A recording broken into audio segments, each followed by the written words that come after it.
Hello friends, IGNOU MSc geography lab जो 1 है, practical जो फाइल है वो उसकी जो यूनिट 5 है वो जो टेरेन एलिमेंट्स है उससे रिलेटेड है। तो ये फर्स्ट हमें थ्योरेटिकल पार्ट है वो कवर करना होगा। सबसे पहले हम थ्योरी लिखेंगे कि जो लैंडफॉर्म होता है वो क्या होता है, उसकी डेफिनेशन लिखेंगे, फिर उसकी आइडेंटिफिकेशन है, मेजरमेंट कैसे होता है, ये सभी हम थ्योरेटिकल पार्ट में कवर करेंगे। ठीक है, जो सरफेस ज्योमेट्रिक है, ये रफनेस है, ये सभी क्या है कि हमें किसी लैंडफॉर्म को पहचानने के लिए हमें क्या क्या ज़रूरी होता है। किसी भी बाई चांस वो एरियल टोपोग्राफी हो गया तो उसे हम कैसे पता कर पाएंगे कि यहाँ पर हील है, प्लेन है, कोई प्लेटू है या फिर कोई ऊबड़ खाबड़ ज़मीन है। इससे रिलेटेड हमें पता चलता है कि इसकी प्रॉपर्टीज़ क्या है, उसकी स्लोप क्या है। फिर है क्लासिफिकेशन, है कि हम किसी जो लैंडफॉर्म है उसको मापने के लिए क्या कौन कौन सी क्लासिफिकेशन होते हैं।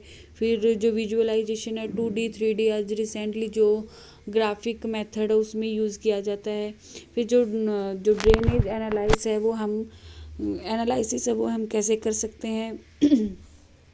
अलग अलग नदियों की जो ड्रेनेज जो सिस्टम होता है वो अलग अलग होता है, तो ये सभी हम अपनी फाइल है उसमें बना सकते हैं। जो ये 6 टाइप की जो ड्रेनेज पैटर्न दे रखे हैं वो हम अपनी फाइल में ज़रूर बनाएंगे, ताकि जब एग्जामिनर हमसे इनसे रिलेटेड क्वेश्चन करता है तो ये देख के ही क्वेश्चन करता है कि ड्रेनेज जो पैटर्न है वो कौन कौन से टाइप के होते हैं, कौन कौन सी नदियों में कौन कौन से पैटर्न बनते हैं। जैसे गंगा है, फिर जो नर्मदा है उसका क्या है, ब्रह्मपुत्र है उसका क्या है, मिसिसिपी है, अमेज़न है, नील नदी है।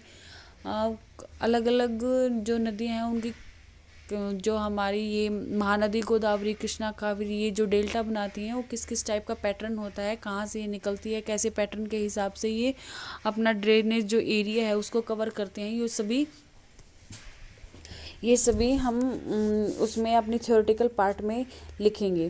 फिर इसमें है जो एक्सरसाइज है, 10 तक एक्सरसाइज होती हैं। जो फर्स्ट एक्सरसाइज है वो हमारी लैंडफॉर्म मैपिंग से रिलेटेड है। जो 6 एक्सरसाइज है उसमें जो कॉन्टोर्स है उससे रिलेटेड, जैसे ये ड्राइंग क्रॉस सेक्शन दे रखा है कि कॉन्टोर्स की लाइन होती हैं, उनके अकॉर्डिंग हम किसी जो लैंडफॉर्म है उसको कैसे बना सकते हैं। तो जब फर्स्ट है ये जो हमारी हील्स का दे रखा है कि हम जो हील पैटर्न है वो कैसे हम बना सकते हैं, कि जैसे जैसे हम कॉन्टूर्स हमारे दूर दूर जाते हैं, जैसे कि यहाँ पे दूर दूर गए हैं तो ये होता है कि हमारी जो स्लोप है तो होती है वो इतनी मतलब ज़्यादा नहीं होती, वो मंद स्लोप होती है। और जैसे जैसे हमारी कॉन्टूर्स की लाइन होती है वो पास पास होती हैं, जो हमारी जो स्लोप होती है वो मतलब कि जैसे यहाँ पे दे रखा है तो जो तेज़ स्लोप होती है वो होती है, यहाँ पे जो मंद स्लोप होती है वो है।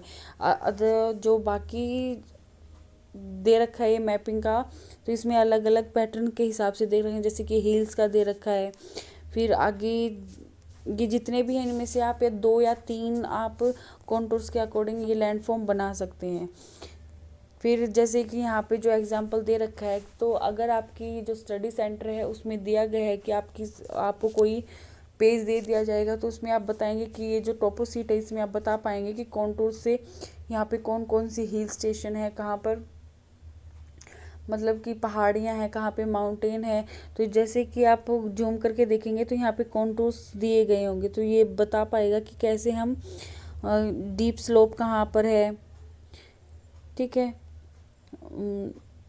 तो आप ये खुद पहचानेंगे। फिर आगे आपने जो वहाँ पे स्लोप वगैरह देखा था, कुछ प्रॉपर्टीज़ देखी थी कि लैंडफॉर्म का मेज़रमेंट हम किस तरीके से कर सकते हैं, उसकी रफनेस के अकॉर्डिंग, उसके स्मूथनेस के अकॉर्डिंग। तो ये सभी टोपोशीट के होती है उसके। तो आपके रीजनल सेंटर में अगर ये टोपोशीट करवा रहे हैं तो आप इसको कर सकते हैं। देखो यहाँ पे दे रखा है कि कैसे वैली होती है, क्लिफ होता है, जेंटल स्लोप है, स्टीप स्लोप है, तो ये सभी होता है। जैसे प्रैक्टिकल एक्सरसाइज में ये दे रखा है कि हम इसको कैसे हम रीड कर सकते हैं। जैसे यहाँ पे स्लोप वगैरह दे रखे हैं तो यहाँ पे जैसे दूर दूर स्लोप है, यहाँ पे दूर है तो हम पता कर पाएंगे तो यहाँ पे स्टीप स्लोप है या स्मूथ है। फिर यहाँ पे पास पास में है तो यहाँ पे कैसे बता सकते हैं। ठीक है, फिर आगे ये भी एक दे रखा है कि इसमें हम लैंडफॉर्म में हम बता पाएंगे कि कैसे क्या है। तो अगर आप करवा पाएँ तो ठीक है, वरना आप जो ऊपर हील्स का हो गया, वाटरफॉल का हो गया, क्लिफ का हो गया, तो ये आप बना सकते हैं। फिर एक्सरसाइज 7 आ जाती है जियो विजुअलाइजेशन की। तो इसमें क्या होता है कि आपको एक मतलब टोपो शीट दे दी जाती है, तो उसको आपको खुद पहचानना होता है कि यहाँ पे क्या है। तो जैसे कि ये जो एग्जांपल है ये दे रखा है, तो इसमें हम बता पाएंगे कौन सी हिल है, कहाँ पे नदियाँ बह रही हैं, कहाँ पे हमारी नदियों का पानी इकट्ठा हुआ है। जैसे कि यहाँ पे देखो ये जो एरिया है यहाँ पे ये चोटी का एरिया लग रहा है, जो पहाड़ियों की चोटी होती है ना, वो उससे रिलेटेड है। यहाँ पे स्लोप कैसी है, मंद स्लोप है, तेज स्लोप है, कैसी कौन सी है। तो यहाँ पे ये नदी, जैसे कि ये नदी है, तो आप ये 3D जो व्यू होता है उसको कर सकते हैं। तो इसमें अगर ये सॉफ्टवेयर टूल से रिलेटेड है, क्योंकि अगर मैं हमारे बैच में दिया जाए तो ये हमारे बैच में नहीं करवाया गया, क्योंकि ये सॉफ्टवेयर से रिलेटेड है, तो सॉफ्टवेयर से रिलेटेड हमारे नहीं करवाया गया। फिर ड्रेनेज बेसिन का एनालिसिस है कि हम कैसे किसी लीनियर एक्सेप्ट जो एस्पेक्ट्स है उसको हम कर सकते हैं। तो इसमें क्या है, इसमें ये जो जाता नहीं था, हाँ, जैसे कि ये दे रखा है ये, तो इसको हम कैसे पढ़ सकते हैं, इसके बारे में बताया गया है कि कैसे हम बता सकते हैं कि कौन सी नदियाँ हैं, कितनी कितनी ट्रिब्यूटरी है, कौन सी नदी कहाँ जाकर मिल गई है। तो ये इसमें हम इसको पढ़ सकते हैं। तो आपके टीचर्स आपको बताएंगे, या फिर आप गूगल से या फिर यूट्यूब से देख लीजिएगा कि इसको हम कैसे पढ़ सकते हैं। ठीक है, इसमें देखो पहले तो जो स्ट्रीम अंडर है यू का, तो उसमें हम बता सकते हैं कि जो हमारी ये है कितनी है, जो 1 2 3 4 5 6 7 8 9 10 11 12 13 14 15। तो जो ये जो स्ट्रीम ऑर्डर है वो उसमें है, ये एक तो 1 वाला है, एक 2 वाला है, एक 3 वाला है, एक 4 वाला है। मतलब कि जो स्ट्रीम ऑर्डर है वो हमारे 4 हैं। तो इसमें दे रखा होगा जैसे कि ये 4 दे रखे हैं जो स्ट्रीम ऑर्डर 1 2 3 4।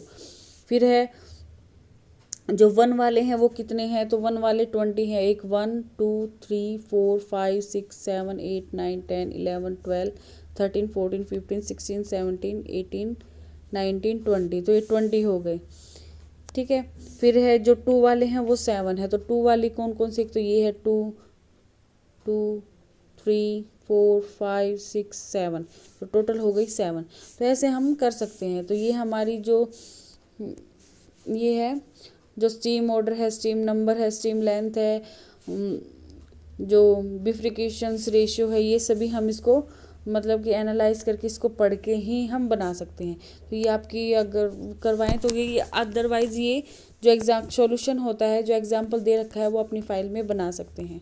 जैसे जो प्रैक्टिकल एक्सरसाइज है उसमें ये दे रखा है, तो आपको पहचानना होता है कि कौन सा स्ट्रीम नंबर है, कौन सा नंबर। तो अगर आप ये करें तो ठीक है, अदरवाइज आप एग्जाम्पल भी अपनी फाइल में लिख सकते हैं। नेक्स्ट है यहाँ पर ड्रेनेज बेसिन एनालिसिस, जो एरियल से रिलेटेड है।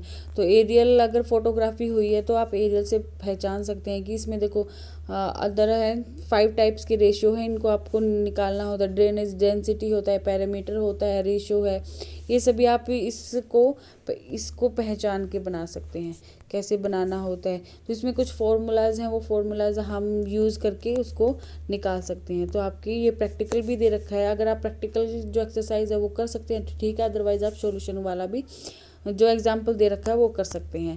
नेक्स्ट जो एक्सरसाइज 10 है वो ड्रेनेज बेसिन एनालिसिस रिलीफ जो एस्पेक्ट है वो उससे रिलेटेड है। तो इसमें भी ये कुछ खास ये हमारे नहीं करवाया गया था, ये हमने किया भी नहीं था। और अदरवाइज अगर आप करना चाहें तो इसमें कुछ फार्मूलाज दे रखे हैं, उनका यूज़ करके आप बना सकते हैं। जैसे कि ये फार्मूला है, ये वाला है, ये वाला है, तो इनका फार्मूला का यूज़ करके आप खुद निकाल सकते हैं। तो ये हमारी यूनिट जो 5 थी वो थी, आगे तो यूनिट 6 आ जाती है, ये 5 तक यूनिट थी। तो इसमें जो एक्सरसाइज 10 एक्सरसाइज थी, 5 यूनिट थी। स्टार्टिंग में हम इसकी थ्योरी लिखेंगे, फिर जो अदर जो 6 एक्सरसाइज है वो हमारी लैंडफॉर्म मैपिंग के है, फिर जियो विजुअलाइजेशन है, फिर ड्रेनेज बेसिन का एनालिसिस है, फिर ड्रेनेज बेसिन का जो एनालिसिस एरियल है, फिर है जो रिलीफ एस्पेक्ट्स हैं वो हैं। तो जो 10 एक्सरसाइज है वो हम इसमें कर सकते हैं, कुछ थ्योरी लिख देंगे, कुछ एक्सरसाइज बनाए। अगर आपको एक्सरसाइज समझ में नहीं आती है तो आप सॉल्यूशन वाला भी कर सकते हैं, क्योंकि जो प्रैक्टिकल आपको बनानी होती है कि आपने इसके बारे में आप क्या जानते हैं। ठीक है, सो थैंक यू।